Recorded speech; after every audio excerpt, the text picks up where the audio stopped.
lalpa fakin omro se pathian thu ka chiaranga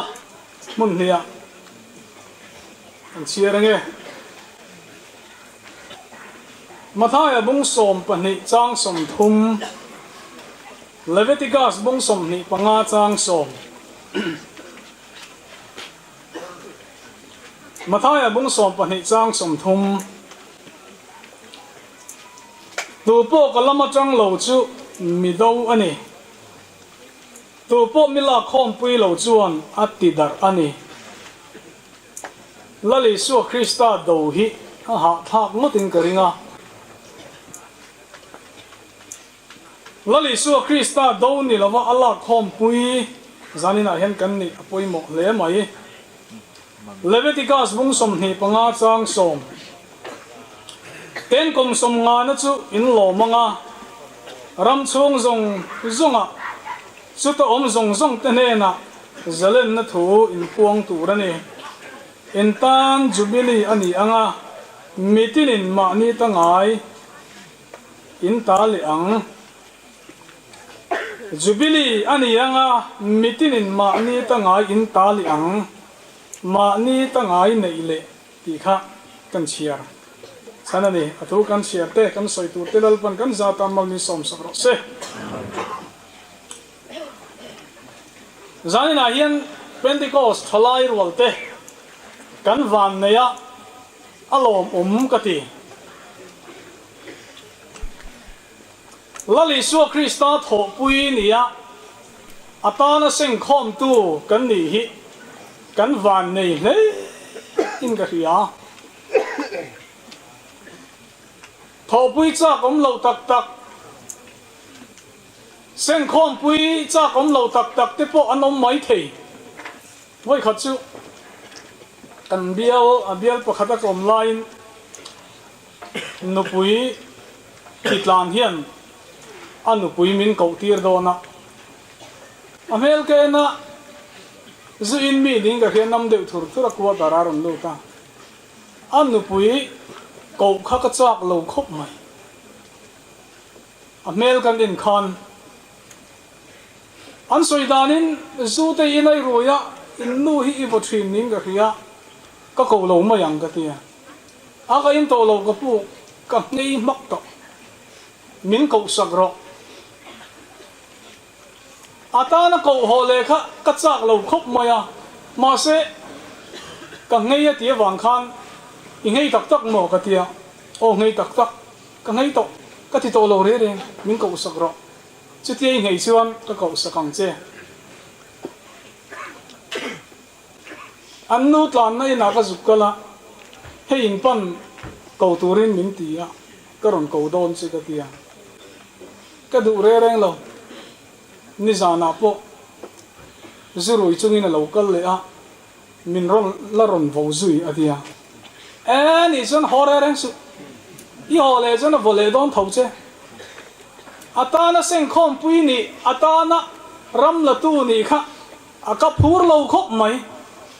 zanina yan lali su Kristana seng khom tu thala he ti zat kan ni hi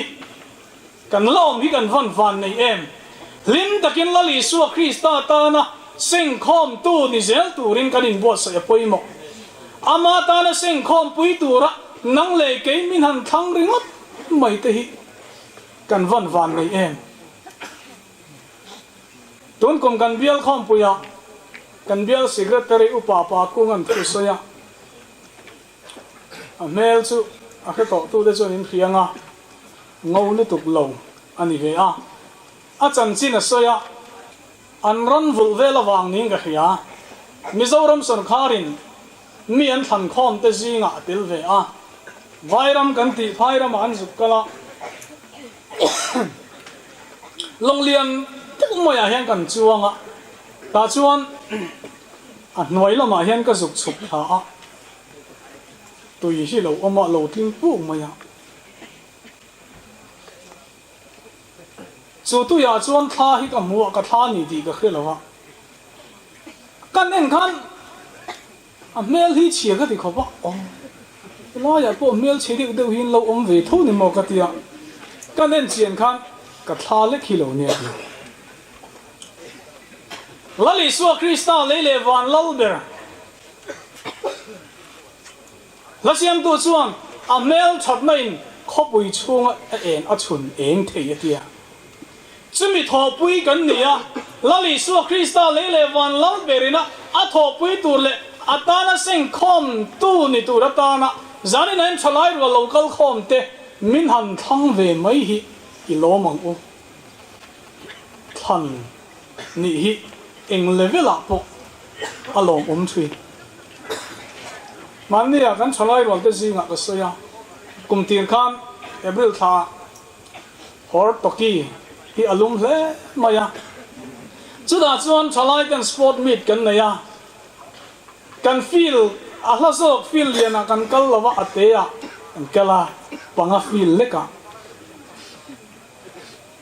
tu te moti dan taka football an khela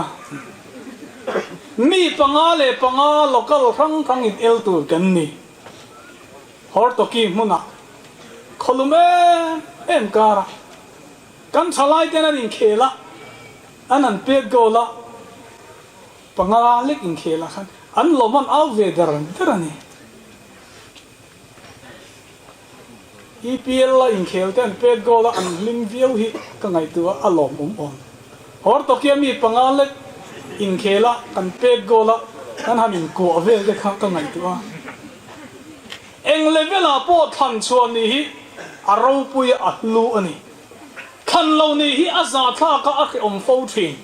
Krista ta na seng khom tu a seng khom pui tu ni tura nang le ke la li su Kristan min han thang ve ringut ma hi tera una pathan pui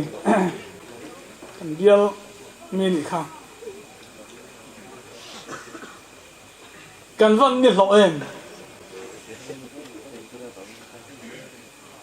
ka fa pa u pa zo khi kum kwa ni a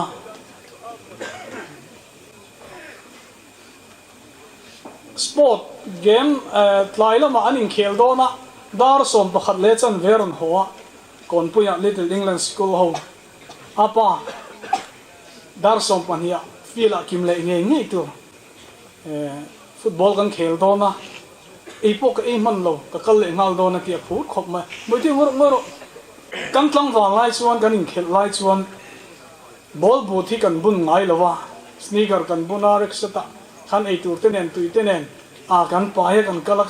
la kal ko ma metala ball but kan bun ngai lo ti khan kala apa se tiang zon min chei ro tia eng kim ka chei fai ve ka ei tur tenen tui tenen ka pai ti ra dar thum le chan ven ha te hian ron kheng ka an autor akor nung azar si nung de an bal kho ba poite ivan ha om I pet golem ka tia apa min lu tir ve lo ka thini rim me moi ni khati kho ba ka chei to kha adingi lu tir ve si lo I vo bal ve ka tia alum an pet lum min som tir lo eng level a po an than chu ni a lua khan lo ni an ma ni mai pia lama no le pa po kan thin rim ani su eng level a po than chu ni a lu lali su Krista ta na sing khom tu ni tura nang le ke bial khang khang a changa chalai ho te lal pan min khang hi kan van nei I lo mang o min khang tu lali su Krista hi tho pu ya cha gom ngoi ngoi a mel cha nang kho bui chu e na bi ke hlai Nazareth kho tlangwal mel tro kha I pu en mutua piang lominan kha thina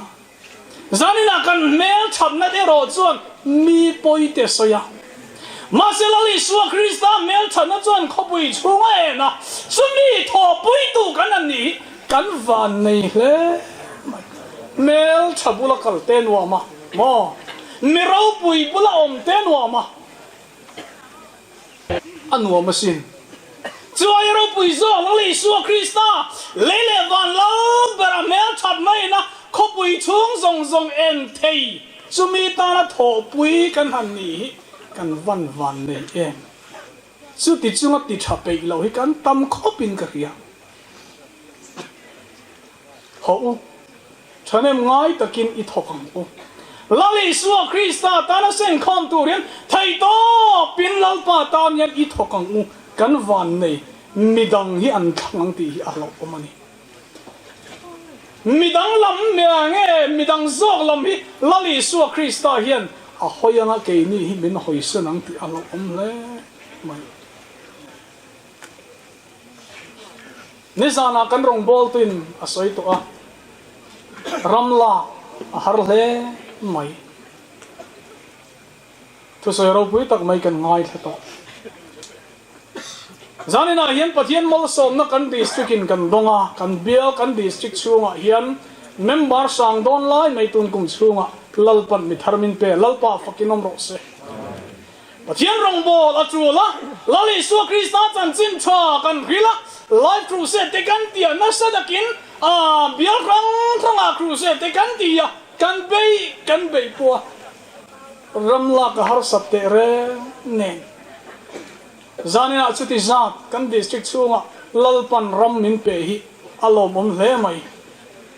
chung mi te chu zanina he golden jubilee hian han choi moi ke du in thut mona khan in mingkal ma piang te khongai min lo din chu sak tu district mission department kan home mission field hian ton kom chung hian member zale som thum bor vel kan lalu ta zanena yan kan home mission feel kan missionary zong zong local exam nge khong ai min han din chu sak te u in thut namona khan zanena yan kan choi moi chu ni zanena kan van chuang che wem zanena yan uncle na le anom na mum te ka ngai tua kan nu phei chon ka kal pe ilawati kan biala ras dalia ko kham thar kan ne ya una pa khang chang khuma puya a oma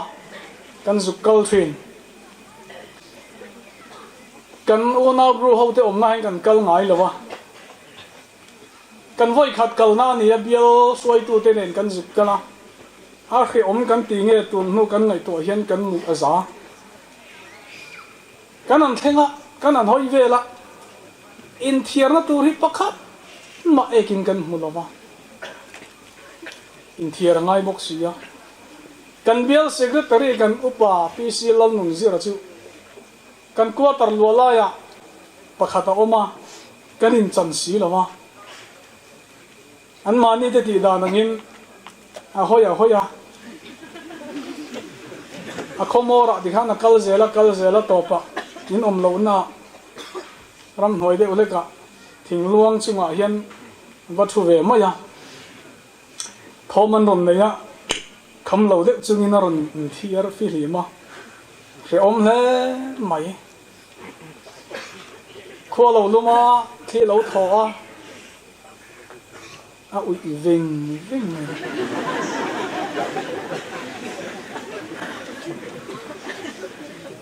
rani na kan thalai kan nula ten chung lai mun chu in nat lo mai the khiom zong han soi chon abo han khiom em chu da chuan kan missionary te thei to pin zani na hian rongan bol ani ti kan thalai rol ten i khe thar non le ango lali su krista tan sing khom turin zani na hian an nun an hla na khiom po khiom ti lo om angin an omani van ro pi em district câu khăn quý lệ bial khang tên là cắn mít chom không ai in hẹn cái chiar te hi nom nam huna min lâu din sak te u ter câu lâu chăm chua ser khana oma rong bol mek cái chiar xuống chon loading char mấy đâu cắn choi mồi nó cheu ni hei bak choi mồi nó thiếu đang cắn pe thei lo cheu a ro pui ni ona pa zom te ya ba zirung ani pheichon member tu na hian zal exam nge nei to awan ro pui em za som nga zani nain pakhat po kan lak thei lo line ani chon member za som nga ala lu to puti benang awan ro pui em zani nain kan choi moi ni evan lorin zola thing hlun ona pa mal som ki mazol pui ona pa lca nga si thiang cái chia ra piang de kha khong ai min lo din sak me ro ona pa van lo siama thing lian ona pa rong bol zela buk van nei ani po hen member en zang e tu na hian nei to ka hello mi za chuang fe ni ona pa lal thazwala kor tha khong ai lo ding sela ona pa lal lian so ta ke sarali avan lo mom em tir câu lal lian mo ya thing dol tlang nuam heta point member tam tak kan nei to ani fan nu van lal huwa ki tui dam isak lal ro lua dil zol evan lal nun zira phai zau tir câu lal ro sang a sai lam ona pa loram thara puk zing veng thar ona pa zoram sang a chu vel ona pa lorin chana model veng ona pa ram thar moya zo muan tlang sang biala evan lal chan hema phun chong tir kau lal dola kon pui mi kha ani hi ke chama tuna hian ko kham preaching point angin kan omani bil ko thir bial ten an en kol thin bil khot lir khot lang wai me jc kan ti pana ngai nan khiat to lo eng kim mi oma pathian chok lo chu an ti na mun nikum ma oga sa chang khan ama in pek nei na kala voinia chuan member som thum chuang kan nei ta awahan lo mom en kan ti thei lo khovel mi te pon an ti thei lo pastor khar chak na chang po an ti thei lo khat voinia chuan chung zuin mi te chulal pan aron ko chua ka tu na chun rong bol tu thatak tak an ni mane ka zuk mu puya an wahan lo mom en minute nga pathian ni zana hun ka manga soi tur ka thot lo ti den soya nakina heng te in la chuang don ni ti te ka zu khir ve awahan lo mom em ona pa lalbia kluanga molung thuwa rong bol meka ten district in tuna hian tir tur mi pani arwata diwan lo ruata mau buanga ten tir ko lo rel kima zodin dampa zodina khongain anni pon ding tel te se zanina yan district pd khom pu yan kan choi moi choni ka ngai to ke hian chutiang muna chon ka kal lei theilo zanina yan kan ayo kal te hi zanina yan chalai rol ten krista ta na sing khom tu ra voinan nun zong lan tu te I choi moi yang u an zawai choi moi nan ku din beng le ti ang apahan lo me tan karina hini chong chwa yang o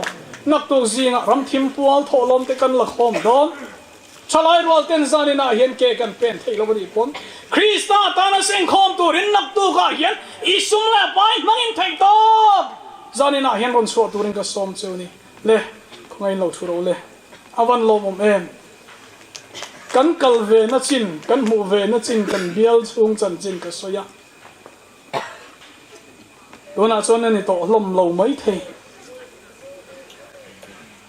akhi om le mai kan bial chunga kan tir ko om na kha kan zup mu ve a ro sur chuan a in chunga tui ho ka luta sarkar quarter kan om ve to pa quarter kan la nei si lo ba ma se chu ti chung chon thai to chuin tun pathian ni khan chung ko member in za nge mi korean velen mi ten lom lut le ta ani awahan lom mom em krista ta na sing khom tu atak ram tak takakala zuk rong bol tu te zanina yan me ti san kan lana ya zanina yan chu tianga in pethei mitam takan chalai wal te singa kan lana zel te awahan lom mom em zanina yan kan choi moi chu ni chung ho chuan lali su krista chan dam na huanga zanina hian an la sing lut reng politician ho ma in congress aron omro bjp aron omro anin som ngong lom le lali su krista chan dam na huanga om tura zanina hian nang le ke na asom te hi kan pe lo thina zanina hian kan zawai lali su krista thopui kan ni ti kha kanin thiat nam le ka du ani eng thu nge kan soyang krista ta na sing khom tu rian eng thu nge kan soyang october tha khan kan ho tu pa in bil ko thira district mission khom pu ya kan ti hian soya pentecost ko kan ho ten hospital te kan ti ya kan sual chuak zo lova home te kan ti ya kan thei tok chu ni a school te po kan ti ya kan tin tok kan khri addiction tar te po kan tia kan thei to kan phak chin kan hria heng zong hi min le khal tu te le min champion nan tu te an om ani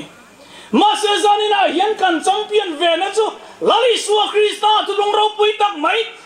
mi te nan khiat lo mi te na an soi ve lo mi te na an ti ve lo ke ne na kan ti mang yan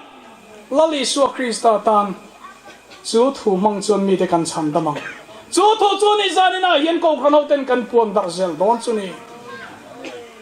mi ten an puan ve lo heng hom kan ti te sikul kan ti te dam do in kan ti te hi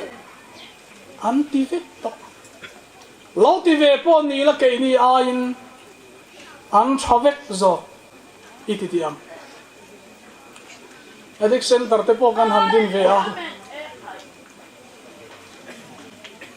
zong reng tia ser thum hon veng mai kan ni ma se zanina hian mi tenan khiat lo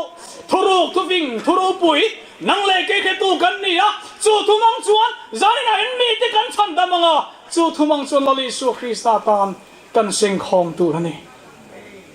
mi tenan khiat fiat thei lo mi tenan mu fiat thei lo zanina hian nang le ke na kan han mu fiat ring mai hi kan van nei em mani khan pu chuan moya seminar kon pui bialin rongbol turin kan roi kan manga athu sei pakhat kan thopui nu pakhat hi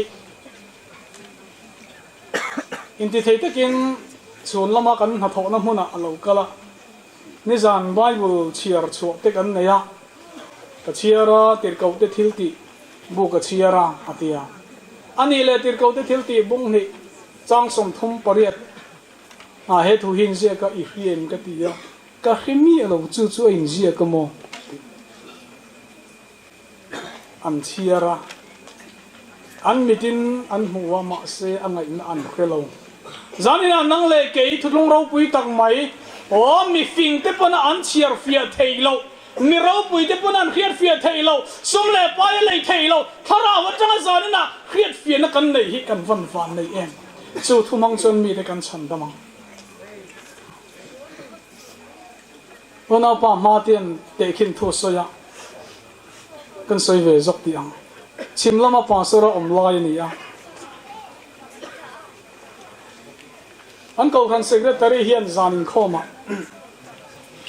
chong chai pui tur aram chiara ti hei zanina yen chong chai pui tur dam lo anang zia da na chang hian an nat mel le mai mi pathuman ni kan chiar chu ka nge an tia a chiara kan hi ti za khok mes ti hian a chiara ti up pakola up patlama pantoha an pastorin han chiar non le te chu tiang mi khring minga ompo khelo up pakola up patlama pantoha pastor thing rin khai mo khatiang mi khring minga omlo kan chiar ti an chiara upakola upat lama pan to a ti ani hi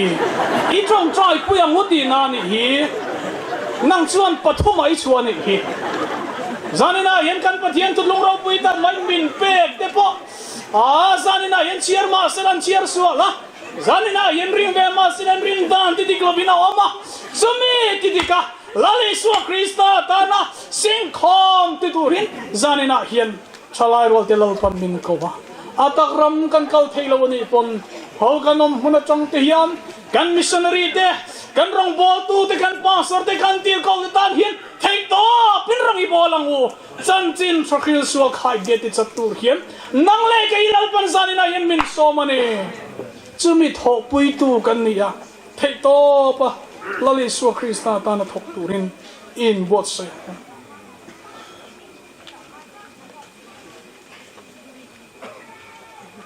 lali su Krista tan ma ni ngei kan nun hi kan in la kan in seng khom a hun ta in ka hia local rang din mun kan thalai ten han thir ve te u pathian lung hi a oyang em ti ka ngai tu a man kum khan bialnga revival ai boka ko online sumsuya kan nei do na ta son kan tlang dung khan pastor tele tir ko ten revival ti kha mizo tongin kanin le siaka chen khat chuan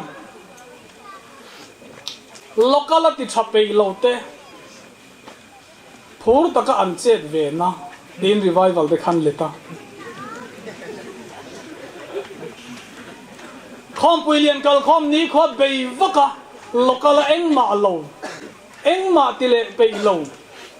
ki tin an leta ani mo zanina yen ko granote lali su Krista ta na sing khom to ni tura lal pana athan te zanina yen kan non ngei mai lali su Krista ta ni sing khom don le angu Bible aya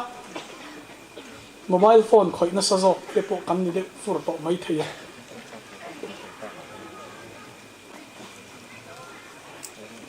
ma so na le chang ka na le ro pui na kan ti ya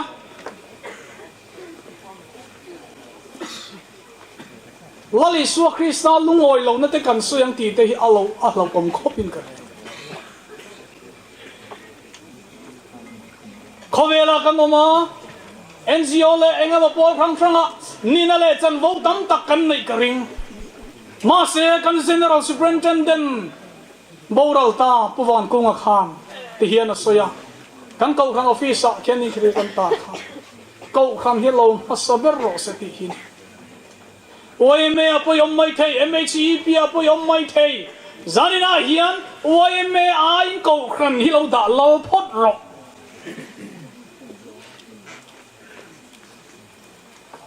câu khăn ai á pon lắm căn nhìn na ngay bôi mỏ hi căn ông chân ta viêu lẩu mỏ giá này là hiện cái din mua phổ lắm này lẩu xe la bắt hiện câu khăn ai á khó về thiếu đã la khó về lắm bằng đã rau bùi á chú lắm thằng em ngay ta zo ki anh gian nghe zong cho giá này là hiện Krista ta na căn nung ni lalpa ta na sen khom masale turin chân cần la apoi mo khop mai zai thiam zong te pathian tu thung lam hla ai khove lam hla sadu tam tak te po om thei ta chutiang lam tui pui te po om de thei ta kan sarmon le rong bon la ko nga po pathian tu thung ai khom mason le khove ro pui na Zulama soi, zulama rong bol te hi kan tam ta viau lo mo. Pastor te pon kreon kan ti na ber chu kan mi le sa thut honga ka an thia thut lunga kan an vuya ip choi tam tak member ta zinga hian kan nei ta. Avan thinge min ti tu hi anom ve zeu chon to. Zanina hian thut long fa kan ni mani nge hilali suwa Krista ta na sing khom turin zanina hian ho in en let le ang ho kan mi le sa ten thina po tu long kan soi ngam tamang lo kan member tinge nge hian soi lo tur te hian min du lek chan ta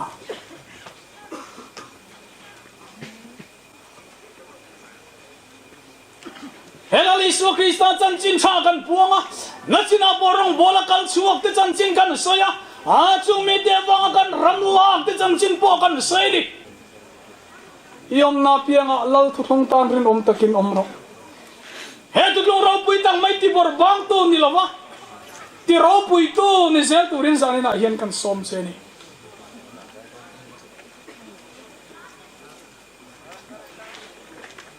mo sia chu rei lo te ta na sual nom na lim pui ai chuan pathian mi te ne na reom tor ti du da athanga kanin ang lo hle rei lo te a nom na lim na lom na kan zona wa ha tulung phat san hi eng zan nge omang cheu chutia na phat san tum me kan thalai te si na zani na eng khoma poi eng zan nge om cheu ngai zong awang te nu pui pasala wang te chutia na om tumin omani chan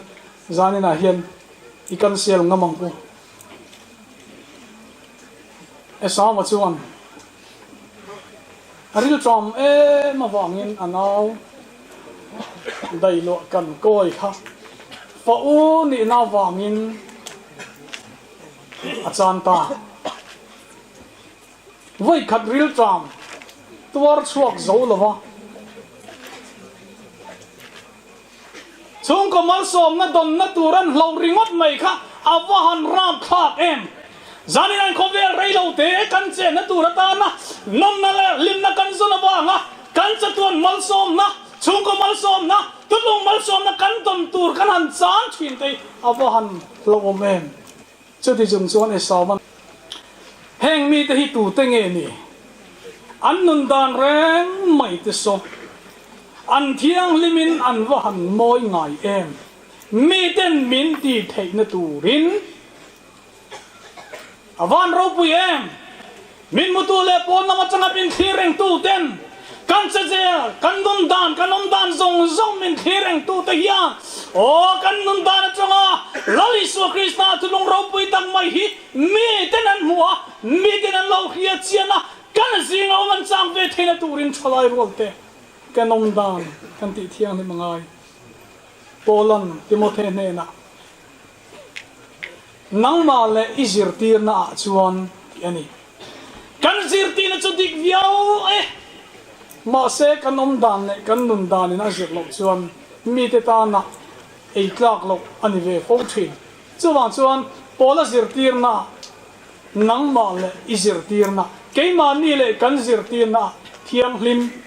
pathian tu da nanga zanin an chalai ro te kan ngai an nun dan reng mai de so an thiang hlimin an van mo em zani an pon lama thiang hlim na zugle mom kan ti mangten lali su krishna tan seng khom turin kan chalai rol ti kan in bo se van poimo em kalom khom mai kan bial chunga zugle mom ngei lo chu pulpit an lom thei lama headquarter local vengla ya khon ton kum chunga hian pulpit alon thei mi pathum kanan nei thari alo bom hle ani tum reng lo te kan thui na kan chalai rol ten an tuma pulpit alon nge an tuma pulpit changa thu soi nge an tuma ni zanina hian nun thiang hlim chunglam nun thiang hlim pon lama thiang lim na nen he zoram kan rong bol na khowela hian he zoram ne thaya kap char thei turian thiang lim na ko nga pon le chung lama hian kan thalai rolte chan ila sok sawang heng mang hian khovel hi kan ne don alo mome ne na chu zoram sarkar hian min thok pui tlak hemi ko nga hian kan chalai rol te chan ila tharaze langpo pon lam ro pui na kan ni ta mi te ti da na ko khan om zel kan tuma o chu tiang chang kan ti ve lo chon chung te chuan ti kan ti a ma se nang le ke thutlung fa lali su krisan thutlunga aser ram ti kan ni ti jani nai kan in thei ngilang ti ka van lau em somelan Israel fa te ro re la noi a khoya somela le khabu pakhat na bung ko chang som hnia Israel mi puiten an sevel nam krang ten lalan na ya wa ngin lal nei an du ve a rorel tu somela ne na lalan vadila andi na chong kam khai hi ni lalan vadila chiti chuan nam dang ang kan lo ni ve ang Israel nam hian o mi ti vanan tum tlata Israel ti nam rang hian ang seti lalisa lalpa pathian na tho tum chu ni ya ma se zanina hian Israel fa te rorel tu huna chuan nam dang an lo cha ka le chu nam dang an te kan lo cha viau mai the zong a chuan zanina hian lali su krista ril rutin nam na kan lo nei ani chuan kan nun ngei mai hi lali su krista tan hian isen khomang u atop na ta na kan soi chu Leviticus bung som hi panga chang som khang jubilee ani anga mani ta ngai in nei le vekam ti lai khani zanina hian golden jubilee kum conference jubilee kan mang ani Israel fa ten kum som nga na jubilee an manin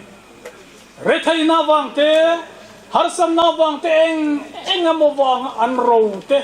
thil chi rang sum le pai an lo pat an ru thei lo te om thui na ma se jubilee kum alo ni chuan chung ang zong chuan in pelet le anga an tangai an nei le ang tin or thei de tan jubilee kha an tan mal som na alo ni zani na chalai rol te nei na kan soi do chu he kan jubilee kuma hian chalai rol te o pentecost mi kan ni na tharau mal som na kan don na te tharau thianin na to ro pui tak mai kan chungalo theng thin tharau thiang lim le an to kan tangai nei le tu rin in bo se ko he tharau thiang lim che hi ni Krista ta na kan sing khom na tur ta na chak na min pe tu chu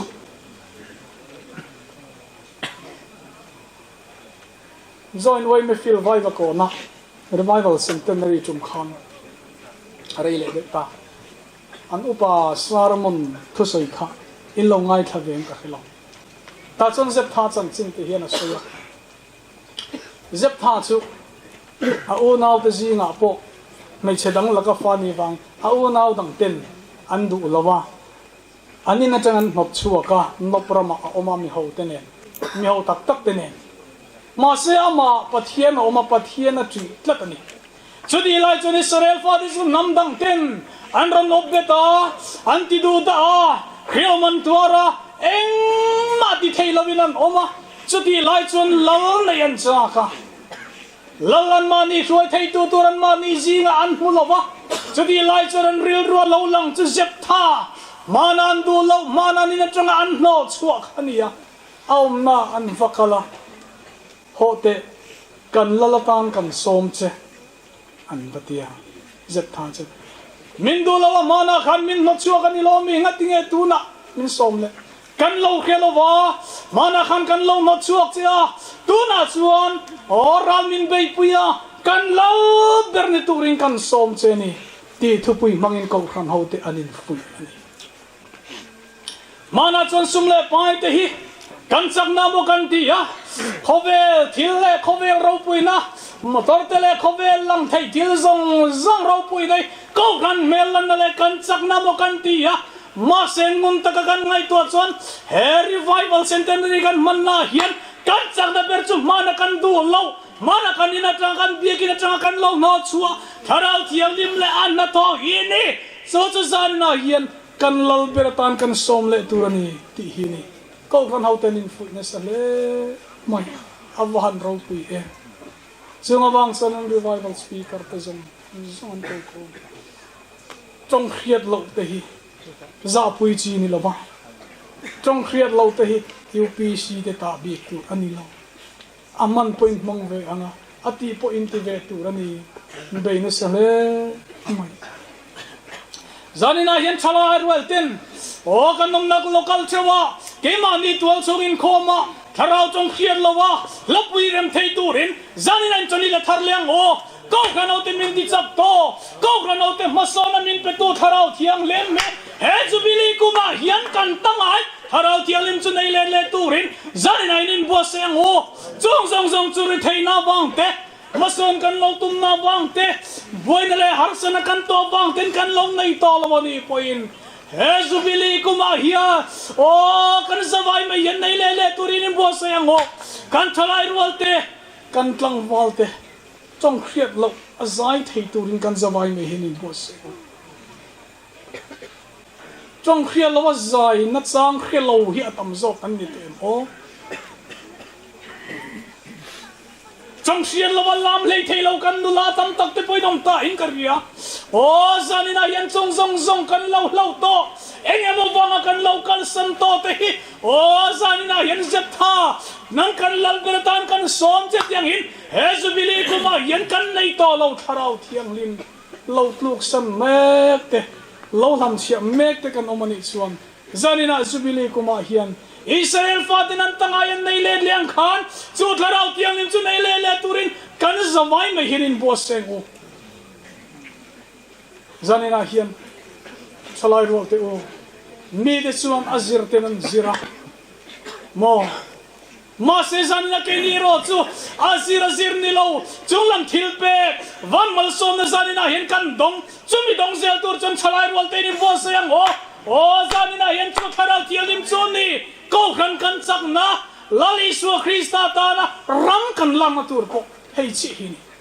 jubilia mani tangayan nei lem khan chalai wal ten tharau thiang hlim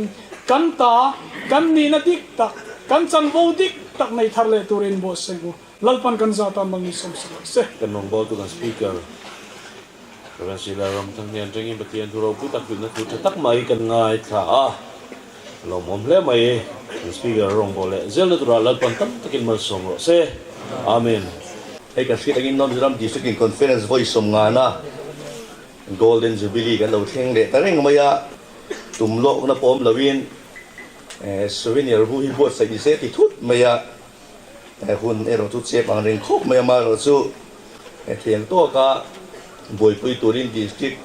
bot lampangin be sein shwai tu te an ruatan siama so zaina release na hun mang do na an district secretary reverend tuangan kan souvenir te release na ningat lali suwa ro pui bero ase amen kum som nga na sia re kan le khabu souvenir kan tlang zar do na zan na hian pathian le ko han ho ten mo putan pe angin PYD te non mi sobrama kum som nga an kin na souvenir hi a chiar tu zong te tan mal som ne hinan lalpai so min ka tang zare lalpan tam takin mal som ra se amen ta ma ka lo ku na nge hallelujah lalpa kan pathian min mai tu zanina ini ifa local khom hei mun sang sanga changin kan pung koma o ti chan lalpa PYD te po hei kan non Mizoram district chunga kum som nga lai mai min lo huai thenga o kan lom thu kan thila che hele khabu kan tang zar tak te po hi a chiar tu te zong tan mal som la lo ni se la tina je kha tu te le aboi pui ha tu te zong te nangin lalpa thrin mal som pokang che ro pun le choi moina chatwani ta ni se lalpa yi swimming in chung chukaran di le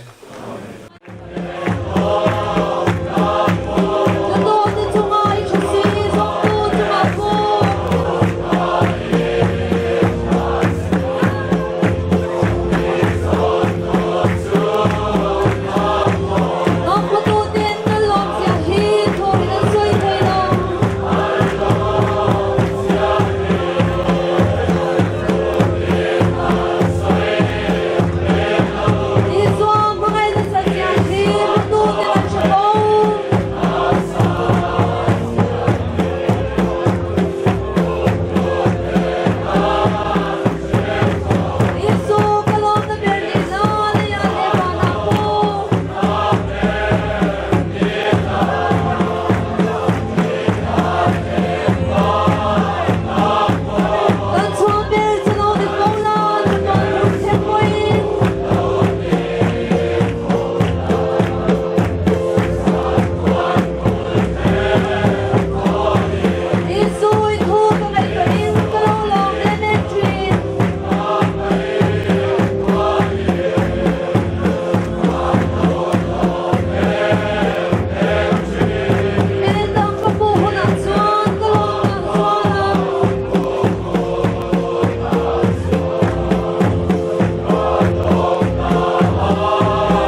nabanga tisalamin tantu